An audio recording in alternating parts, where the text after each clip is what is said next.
coming out of my hermit mode. I feel like it's time to slowly get out of this hermit mode I've been in for like maybe it's been like 2 months or something like that, where I kind of went MIA from posting on social media, and I like archived or took down a lot of my posts and videos. I removed myself from like Instagram.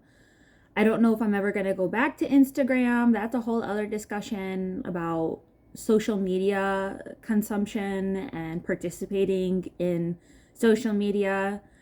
Like, I don't know. I was at the point where I was posting multiple times a day for a few months and growing my viewers and my, I don't know, the back and forth. I was interacting with a lot of people, but I felt like I had to get off for a while from interacting with the interwebs.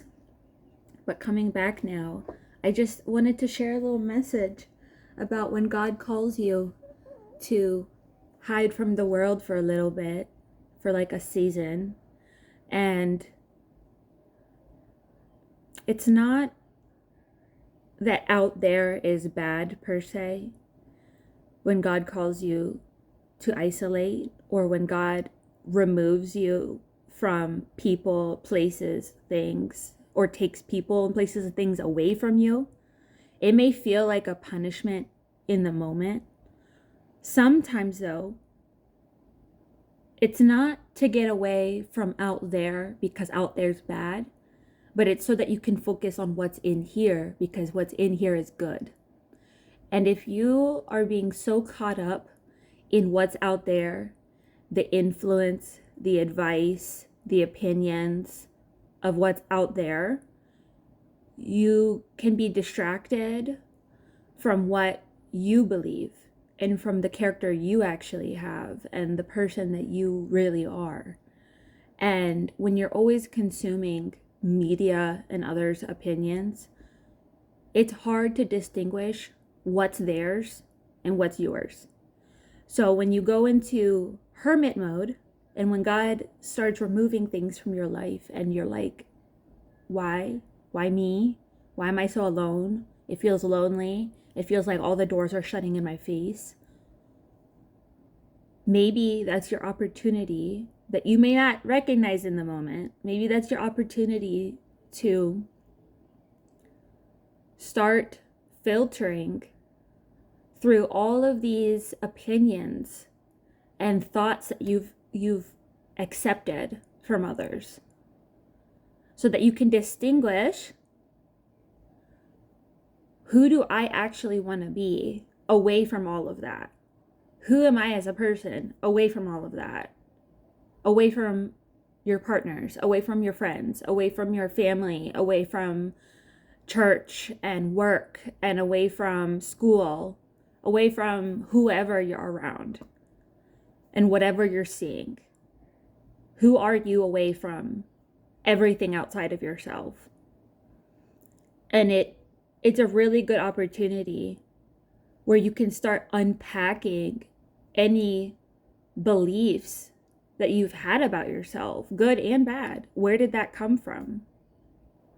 Did it really originate from you, or was it something that was projected onto you and you just started accepting it as your truth and carrying labels and carrying identities that aren't actually yours?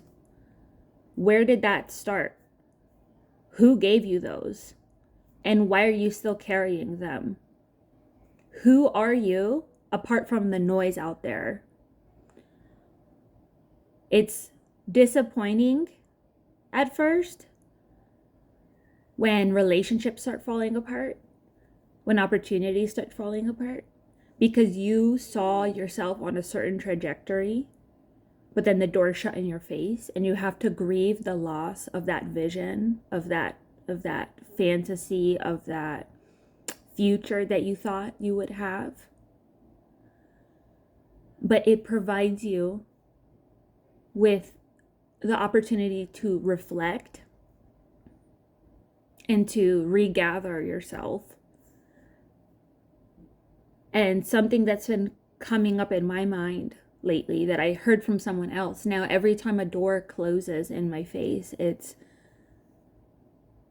this rejection is God's redirection and God's protection.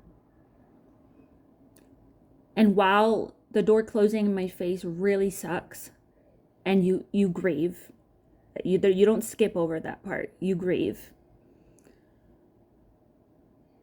After the grief settles, or it comes in waves, so when it starts to settle a bit, you get time to see the ways in which maybe you were spared from something, or maybe once the emotions calm down a little bit, you see the ways that you were acting in your emotions when you were going down a certain path instead of what was actually aligned with you. Maybe you were doing stuff just because you were bored and you were doing it for the plot.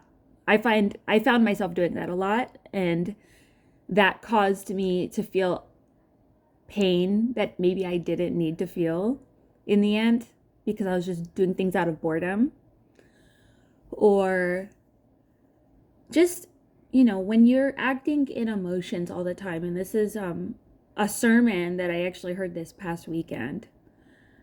Something that I've struggled with is always doing things out of emotions and not reflecting, not pausing to reflect before doing. You end up regretting a lot of things. Or you end up choosing things that you probably didn't need to. It helps to have periods of isolation and calm and hermit away from the outside, so that it gives you that time to be like, am I choosing this out of boredom and fear? Or am I choosing this because it really is aligned with the life that I want and the person that I actually want to be? When you get the time to slow down and not be so influenced by everything all the time.